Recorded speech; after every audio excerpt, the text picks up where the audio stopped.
It is the first day of pre-K for DC public schools. We do want to get right to meteorologist Jackie Lay with a look at what these kids can expect when they head out to their first day of pre-K. Good morning, Jackie. Yeah, good morning, Tanaya and Corey. Well, those temperatures out there right now, at least in DC, we're coming in at 66 degrees, but it's a little bit cooler back out towards the west. We're talking temperatures starting off mid to upper 50s, 57 in Woodstock and Luray, 59 Winchester, also 59 in Manassas. We just jumped up into a low 60s in Waldorf, but notice the temperature difference from Waldorf to even down towards Lexington Park. 74 though coming in for Lexington Park. Dew points, those are into the 50s, and that's much more comfortable compared to what we saw, say, a couple of days ago. Yesterday felt quite nice out there. Today will also be nice and comfortable. It's all quiet across our area, not tracking anything in the way of any showers, and that will be the case as we get towards tomorrow, as well as Saturday. High pressure will continue to move its way across our area over the course of the next couple of days. It's really not until Sunday that we do see a rain chance or a thunderstorm threat in the forecast. I'll have more details on that in just a couple of minutes. First, I want to talk about that school bus forecast. So for those kids heading back to school, those temperatures will be varying into the 60s. It'll be mainly clear. That sunrise this morning is a little bit after 6:30. So we just are a little bit more than 30 minutes away from that sun rising. I'll have more details with that 7-day forecast coming up. But right now, I'll toss it over to Shanika with the very latest on traffic. How's it looking out there this morning? Well, Jackie, we're talking about a crash this morning in Landover. This just came in. That outer loop stretch. Expect some delays in that area. Now, looking at the traffic cameras, it's not too bad. You're looking pretty good, but you might start to see some volume begin to build as time goes on. That right shoulder, that crash is on the right shoulder. Over to Germantown, we still have Clopper Road closed right near Great Seneca Highway. We have water main repairs underway. Keep that in mind. 270 looks good, though, north and southbound. Once you head over to Northern Virginia, Groveton, off of Route 1, you're going to find a crash. That's right between Fortston and Beacon Hill Road, but it's not causing any issues right now, so that's a good thing. And then an update. We did have a police investigation on that outer loop stretch in Alexandria, right near the Eisenhower connector. That is clear. You're not going to see any police activity in that area. Over to you. All right, Shanika, thank you. Breaking now, police are piecing together the moments leading up to a shooting in Prince George's County. This is video from the scene shot overnight by our contributor Larry Calhoun with DC Real-Time News. It happened at a gas station on Landover Road. Police say one person was taken to the hospital. It is not clear the extent of their injuries. No word yet on a possible suspect or motive as well. Happening today, addressing the teacher shortage. The topic impacting the DMV and entire country is now on the minds of leaders. And one of those leaders, Virginia's Governor Glenn Youngkin. DC News Now's Lex Juarez joins us live this morning with what he is planning to do to help with the shortage. Good morning, Lex. Well, schools are all dealing with the same issue, and Governor Youngkin will be in Stafford, Virginia later this morning, where he's going to talk about it and his new initiative to stop the impact it's having on students. Now, according to the Virginia Education Association, as of August 11th, nearly 10,500 job openings were posted by schools statewide, and many of those were teaching positions. The persistent shortage is causing learning loss. The COVID-19 pandemic and instability with virtual learning are factors that led to this, and now leaders are trying to figure out how to reverse it and hire more teachers. In the district, the shortage extends to substitutes, and in the last year, DCPS started offering more pay to draw educators in. That's on track with what the Biden administration is saying is a solution, offering more competitive wages as a way to bring and keep teachers in the classroom. And if we want to draw more bright, talented people into the field, if we want educators to be able to do what they do best, we have to give them the pay and the support that they need. Crossing into Maryland, Montgomery County officials are saying that they got schools over 90% staffed by the first day by calling on community volunteers to help them fill their shortages. Back in Virginia, Governor Youngkin will be talking about his campaign or his new initiative called Bridge the Gap Initiative. That will be happening at 8:30 this morning. Reporting for DC News Now, I'm Lex Juarez. All right, important issues there. Thanks so much, Lex.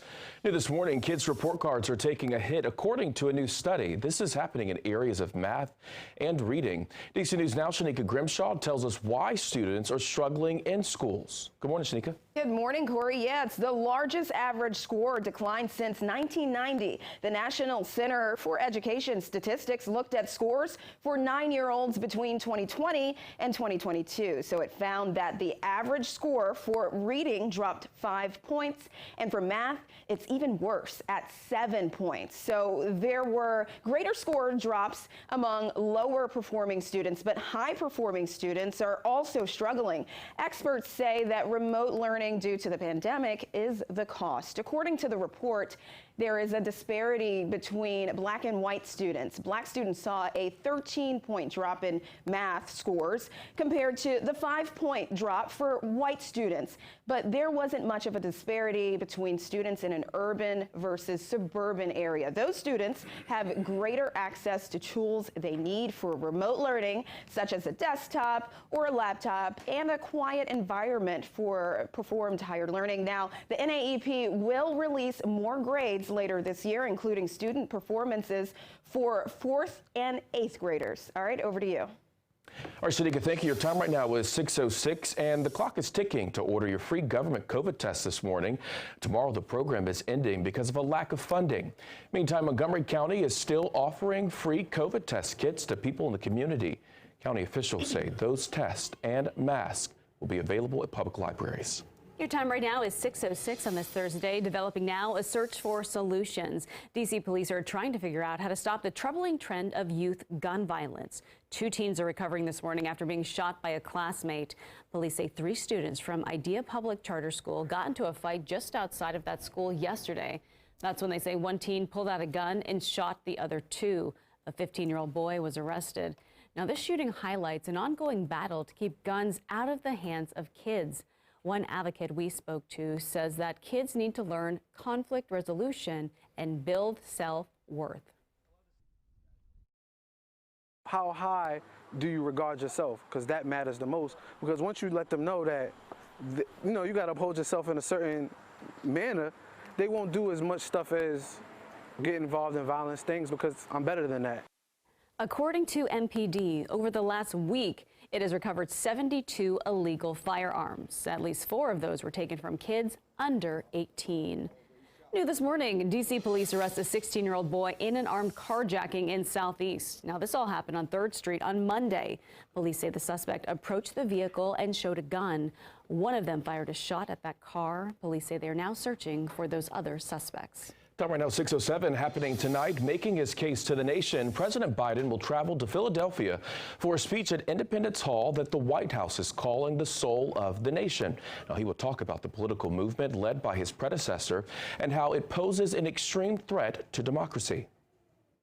What the president believes, which is a reason to have this in prime time, is that there are an overwhelmingly amount of Americans, majority of Americans, who believe that we need to continue, we need to save the core values of our country. And presidents rarely deliver major primetime speeches. In the past, it typically happens when they are speaking directly to the country about issues of major national concern. Meanwhile, ahead of the address tonight, a new poll is out showing how Americans feel the president is doing. It was conducted by Reuters and Ipsos. The poll finds 38% of Americans approve Biden's performance. That's down nearly 40% just last week. The economy is a major concern for voters, and about 30% of Republicans and 25% of Democrats are pointing to it as the top issue. Breaking now, no cause for alarm. That's what the former President Donald Trump's lawyers say about sensitive information contained in classified documents recovered from his home in Florida. The Trump team is arguing that the National Archives should have expected to find classified material among the 15 boxes the former president turned over in January from Mar-a-Lago because they were presidential records. The filings released overnight is his closing written legal argument before a critical hearing today, asking a federal court to appoint a third-party to review the evidence. Now, that would pause the investigation into his mishandling of government records. tonight I was just like, Serena, you've already won. Like, just play. Like, be Serena. You're better than this. And that's what I was able to do. Yeah, new this morning, looks like Serena Williams is back at it at the U.S. Open. She upset second seed Anett Kontaveit in 3 sets to advance to the 3rd round. Williams remains undefeated in the opening 2 rounds of the U.S. Open, winning 42 consecutive matches. She moves on to face unseeded Ajla Tomljanovic tomorrow. This is her final tournament in the match.